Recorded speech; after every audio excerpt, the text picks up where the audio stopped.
In normal incident management, we use an 8-step life cycle because if you don't do the first step, if you don't prepare, then not much is going to happen in all the subsequent steps. For the exam, however, the incident management only has 7 steps. I left the 8-step, the preparation in there, because that's how it's going to look on the outside. I would, for the exam, know what each step is, what we do there, and the flow of them. So we detect something is wrong. This can also be referred to as identification. Then we respond. That can also be called containment. We implement our mitigation strategies. You may also hear that referred to as eradication, and then we do reporting. It is also possible we go back to detection. With our mitigation, did we get everything? Are there other compromised systems? If there are, we rinse repeat. Detection, response, mitigation. And then we look again and again. So let's assume we actually did get everything. And reporting is not the big one. This is us having an accurate log of what happened, what we did, when we did it. Then we'll go into recovery, where we get our systems back to operational standards, and then we do remediation. Remediation is similar to the mitigation, but it's much broader. Mitigation is fixing the system or systems that are impacted at that time. Remediation is making sure that that security flaw is plugged on all the other systems. And then finally, lessons learned, post-mortem, reporting, or post-incident activity. This is often ignored, which is a horrible, horrible idea. We should always spend the time to do a proper lessons learned, because we want to get that point where our approach is proactive and not reactive. Let's look a little more in depth at all of these. Everything starts with preparation. This is where we write our policies, our procedures, we train the staff, we make sure we have the proper software and hardware to detect issues, and we have all the tools that our incident response team needs when something happens. The better we train our staff, the better they're going to be when something happens, the faster we're going to recover, the more likely we are to preserve the crime scene, and the less impactful it will be to the organization. Prepare, prepare, prepare. At some point, I worked at a data center where I asked, so do we have a disaster recovery plan? What do we do? Oh yeah, it's over there on the shelf. I went over, I found it. It was actually a pretty good disaster recovery plan, except it was 10 years old.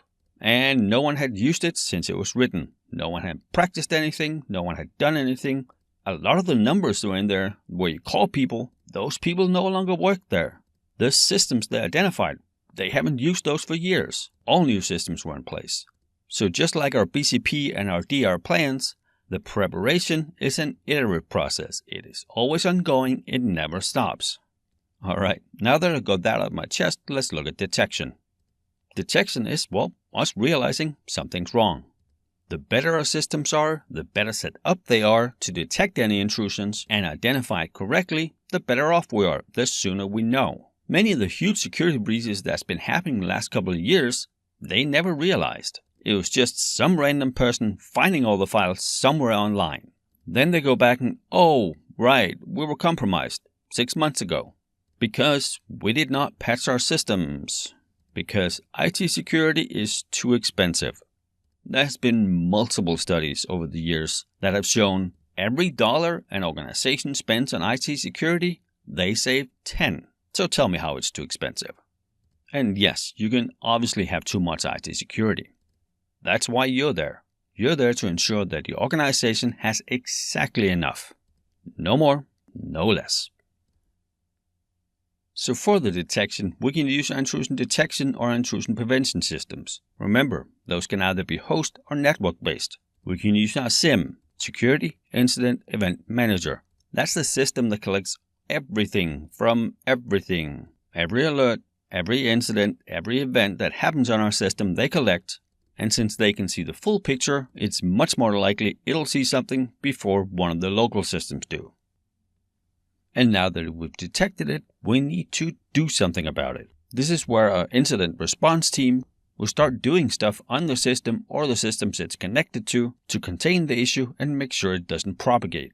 This could be as simple as just unplugging the network cable. It could also be us black holing the traffic. We might even power the system down. But if we do, remember, anything that was stored in volatile memory is gone. So in most cases, we would most likely just isolate and segment the affected system or systems. And this is where all our training, all our awareness comes into play.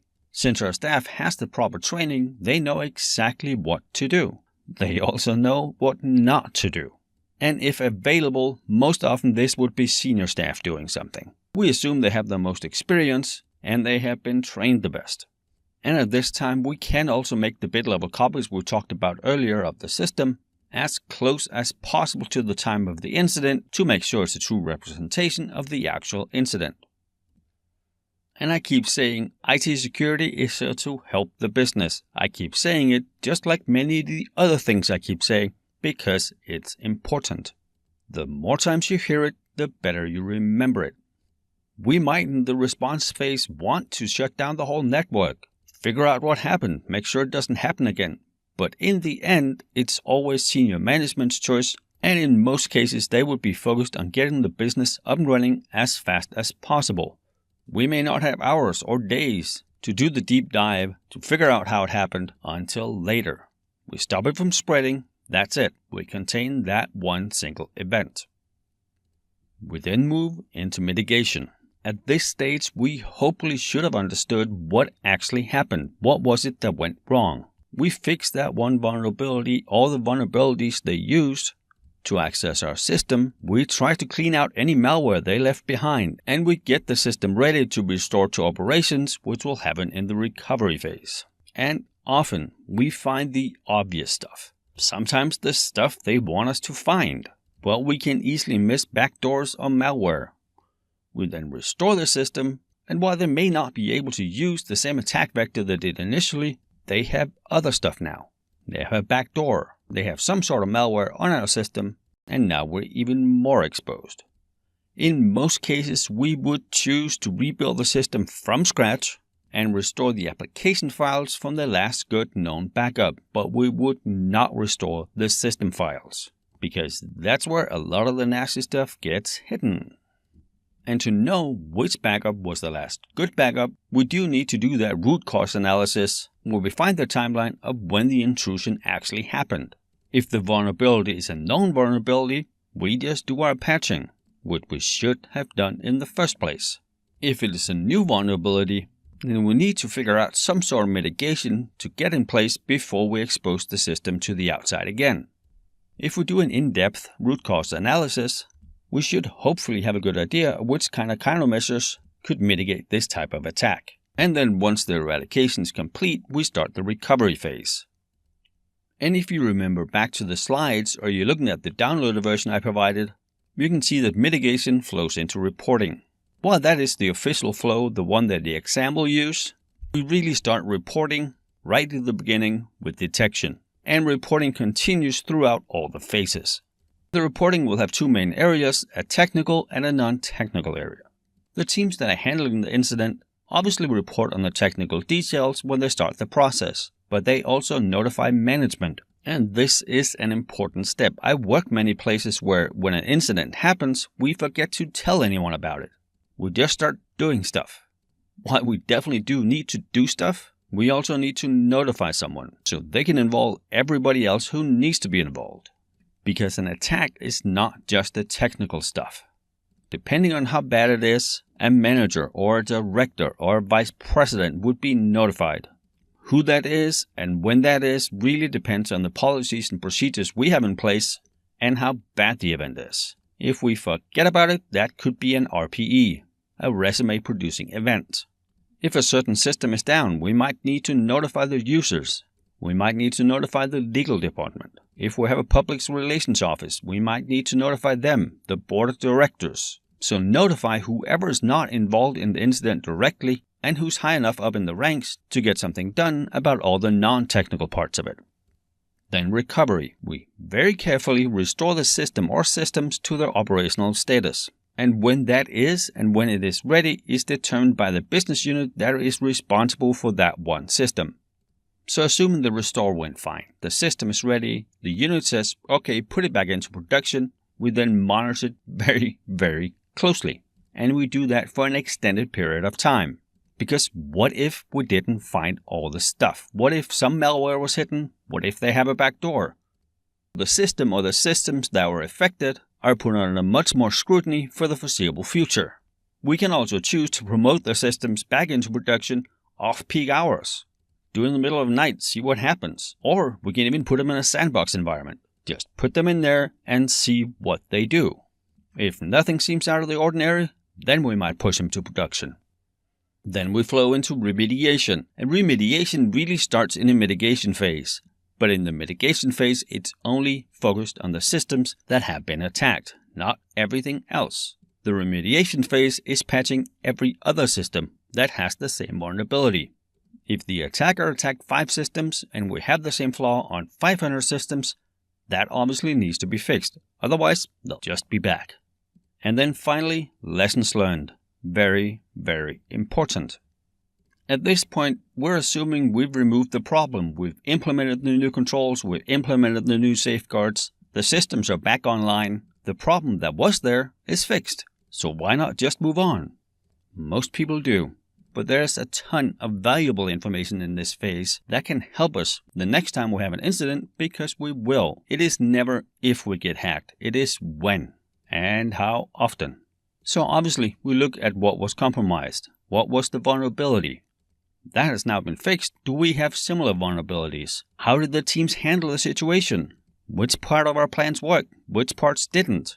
And this is not used to point any fingers and say, Bob didn't do what he was supposed to. If Bob didn't do what he was supposed to, Bob obviously didn't get enough training. And then at the end of our lessons learned, we produce a report to senior management with all our findings about what happened, what we can do in the future to improve. Now, if they act on those or not, that's really up to them. They are ultimately in charge, and they are, remember, ultimately liable. In our organization, we obviously want the top-down approach, meaning senior management is completely on board with IT security. They built the framework. Since they're completely on board, everybody else will kind of fall into place.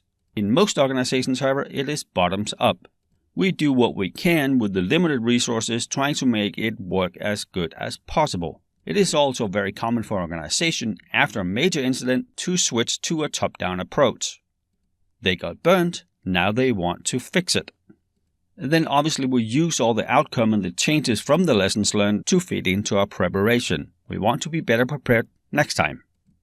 The root cause analysis is also a part of the lessons learned, and again, it's one of those parts that many places skip, which is not very smart. In the root cause analysis, we look at what happened, what was it that allowed this vulnerability to be exploited. If we don't do it, well, then it's wide open. They can just come back, or someone else can come back. So we fix the vulnerability in the system in the mitigation phase, then we fix the rest of the organization in the remediation phase. And then we also understand we might fix this one problem, but there are hundreds and hundreds of other ones we have no clue about. So what could we have done, even with this vulnerability, to mitigate it prior to it happening? Is there any part of our layered defense that could have detected and stopped the attack, even with the vulnerability? Because there is never one single countermeasure that can make us secure. It's multiple, overlapping, complementary security measures that makes us secure. The defense in depth, the onion defense, the layered defense, call it what you will. And then if we do all this, if we do it right, we do the root cause analysis, we do the lessons learned, and we actively use it, then next time we're a little better prepared. Next time we have a bigger chance of discovering before something bad happens. I've worked in many places where they did the root cause analysis, they did the lessons learned because it said so, because they were told to. But no one ever did anything with the information. At that point, it's really just a waste of time.